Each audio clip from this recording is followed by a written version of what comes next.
Mikey's hurt. Mikey's hurt. Mikey's hurt. I didn't know you were gonna. Wait, Mikey's hurt. So he's on the ground. Wait, he's not breathing. Check the pulse. He's not breathing. Okay, CPR.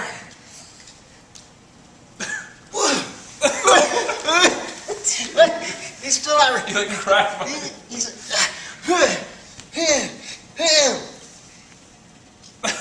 alive. Mikey's alive. Okay. I didn't know it was gonna go that hard. He didn't even know what I was going to do. I just told him later.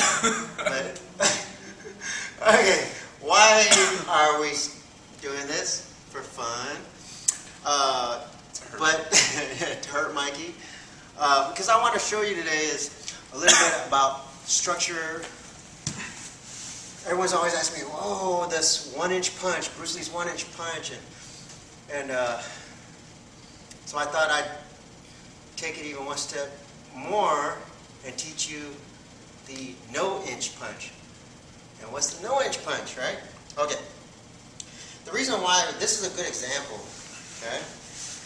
Because when you're doing CPR, you take a CPR class, okay?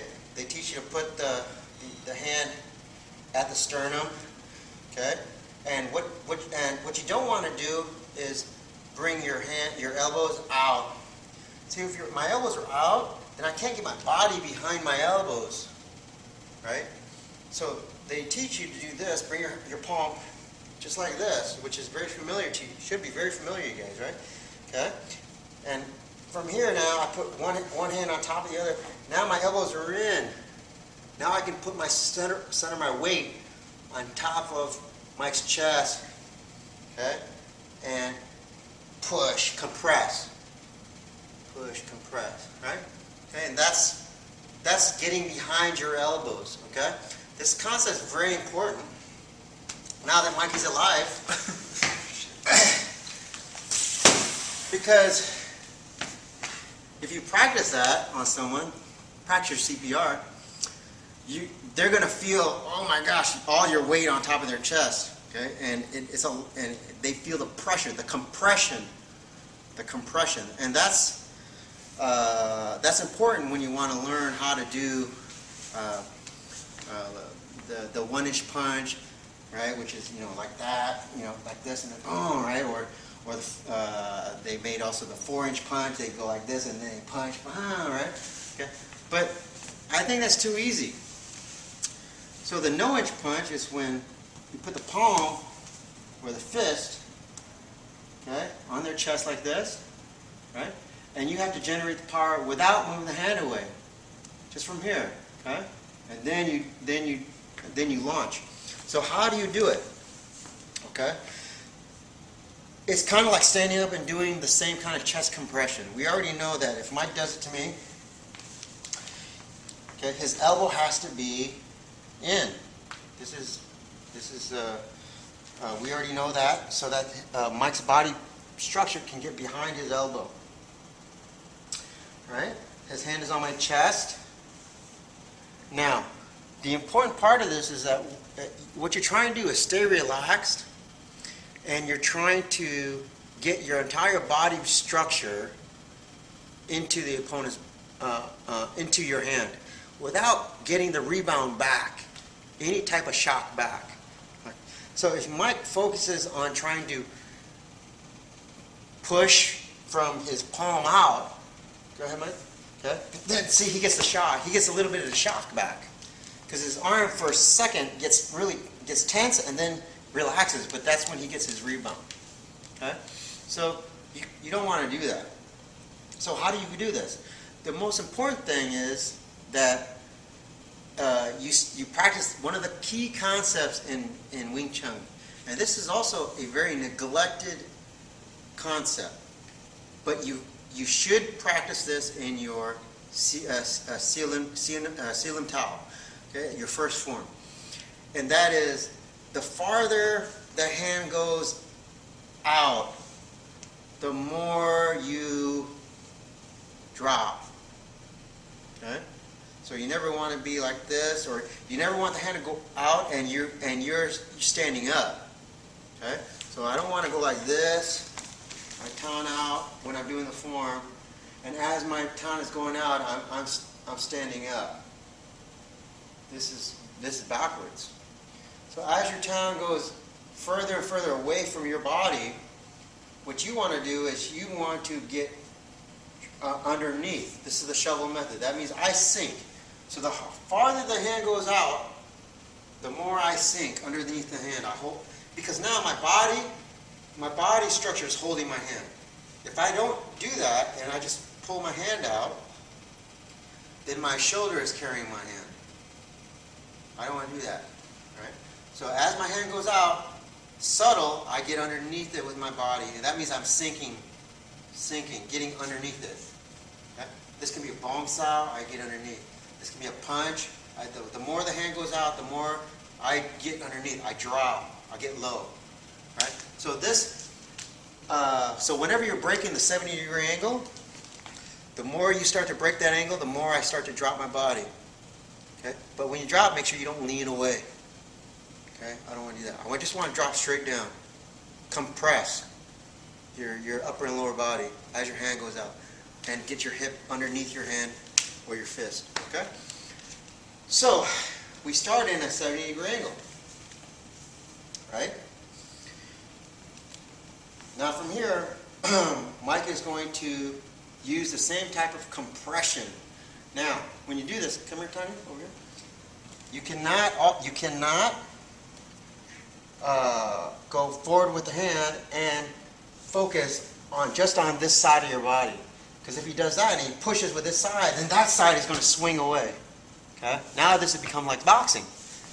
One of the key concepts of what makes Wing Chun really effective is that we always attack with both sides of the body, even if that side is not actually punching. So he's only using physically this one side, but when he does this, he also wants to use this side as well. Okay? Attack with both sides of his body. That's a very key concept. So you got to make sure you do that. If you're not, then just do. If you're just going to do one side and use the swinging method, then you might as well just turn your hips and just start using boxing and start using the push-pull method, right? It makes no sense to try to use that into your Wing Chun structure, okay? So you want to use both sides. So from here, Mike is going to, now he's going to extend his hand, and you're going to see him drop his body. He's going to extend and he's going to drop. So go ahead, Mike. Yeah, good. So that was pretty good. His elbow swung out a little bit, right? So whenever your elbow swings out a little bit, then that tells me that I can feel it. I'm not getting his whole body structure. So he's going to try again. Right, he's in a good relaxed stance. Relax your legs. Okay? And he's just going to compress and drop. Yeah, it's better. Okay? And what he's doing with the palm of the hand is just your hinsao, or your dropping. See? So from here, okay, whenever you do in your forms, whenever you do hinsao or you drop the palm, right? You don't want to do the fingers up. You see the fingers come up, then the bottom side doesn't drop. Okay? But if you go bottom side drops while the fingers come up, you're going to see this side, right? If I just go fingers up, Mike doesn't feel the pressure. See? But if I go like this and I drop, see? Now he feels my weight of my body. And that's what you want. You want to drop, right, as your fingers come up, or drop as your palm drops. Your palm drops down. It's not your fingers come up. Palm goes down. Okay? So you got to practice that. All right, one more time. So I call this a no-inch punch. It's going to help you develop short compression, short range power. Okay? But you have to practice. It's not just a push. Okay? He's not pushing me. He's actually trying to develop a little strike here by dropping the palm. Right? Yeah? Yeah. That was better. Okay? So you want to practice that, all right? So don't go like this and then come up. All right? Don't come up. My body's coming up. All right? Don't go like this and lean away. All right? Don't do this. I've already broken the angle. Then try to do push. Okay? See, I'm leaning now. There's no structure here now. I'm just leaning. Yeah, this is not it. You have to develop that 70-degree angle. All right? Touch them. And then think of it just like we did in the beginning, where Mike is on the ground and I'm giving him that CPR, the compression behind my elbow. Right? That's all I'm doing. From here, drop. See? And he feels like what do you feel? I don't know. It's like something very heavy, just like filling every gap. He feels like I'm on top of him going like this, right? Right? Yeah. And that's what you got to practice, right? That way, this move, it applies to your punch, right? It applies to your hitting. You punch, right? It applies to your pop, right? Your popping hand, right? It applies to everything, right? Everything you do, right? So when you touch him, you punch, right? And you punch, right? When I touch him, right? Wherever I touch him, right? He right away he feels that shock, boom, right away.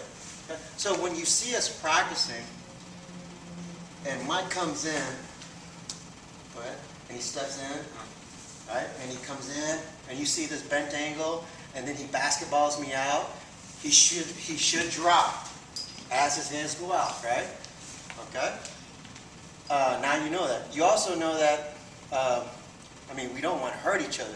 Okay. So we use it like a wave, exactly, right? Okay. But you want to develop this, so every once in a while you want to be on the chest, okay, and you want to give him that compression as you launch him out. Compress, yeah, right? Okay. Or if you don't wave him out, like if you punch, and you punch, right? They can't see now, right? Here, punch. Yeah. Now if I come in, right, and I do this, a lot of times too, when I'm doing like our chi style drills or something like that, sometimes I don't want him to go away. I want him right in front of me. Okay? And this is one way of planting him into the ground and also applying that compression. Right? So if my punch is and the punch, right? The punch, yeah. Now come here. Then see that little compression here, right? I hit, see, he doesn't go anywhere. I just pop him just a little bit here, but he stays here. Okay? So now, after I hit him, then he's gonna punch again. He's not gonna let me see. Right? Right? Yeah. So every time I touch, right, he gets that shock. And then when I want him out, then I wave him out. Okay? So this is it's like you're getting your whole body compressed in a small amount of space. I know because I've had it done to me a lot of times from my instructors, so I know how it feels, and it's a good tool to practice, so that when I punch and Mike comes in, right, and he comes in with that hand and he throws that compression, and see, I stay here and I punch, right, then he wants to develop. Yeah, go ahead. Yeah, and then whenever he wants to wave me out, yeah, then he shoots the basketball. Don't do it jacking him in the jaw, right? You're going to lose training partners, right? So you're going to, it's a good skill to develop. Obviously, if you give me 1 inch, right, 1 inch, then yeah, I can just, you can apply the whole body and launch. Right? But that's going to hurt your partner. You don't want to do that. Especially 4 inches, you go like this, boom, right? So you don't want to do that either, right? Let's come to no inch. I think it's safer, and it's also, I think, difficult to develop. But once you get it, it's like riding a bike. Can't forget it. And then when you start playing your chi style and your touch hands, sensitivity drills, you can start applying it, okay, into everything. Right? So that's a little bit off the beaten path today, just to develop, or just to talk about a very popular subject, which is the 1 inch punch, which everyone wants to talk about. But I think it's a good skill to have. I just think it's, why develop the 1-inch when you can start developing the no-inch, right? As soon as you touch the guy, boom, you should already hurt him. Oh, that was a good one. Oh, that hurt. Tommy well. Ouch. See, I told you, I always get hurt. All right, thank you very much, and have a great weekend. And also, I know a lot of you guys have been are thinking about donating to the website and stuff. But what I really want you guys to do is take that money and really donate it to like Red Cross right now. I mean, they really are having a lot of problems in Japan, and there's a lot of stuff going on around the world right now. And so I think they could really use all our help. So I'm donating. I'm going to try to get everyone else to donate. We'll donate together. And so if you think about donating, send it to the people at Red Cross, all right, so that they can help the guys in Japan. I have a lot of friends out there. I'm sure you guys have a lot of friends out there, so they could use our help. All right. So thank you very much, and we'll talk to you soon.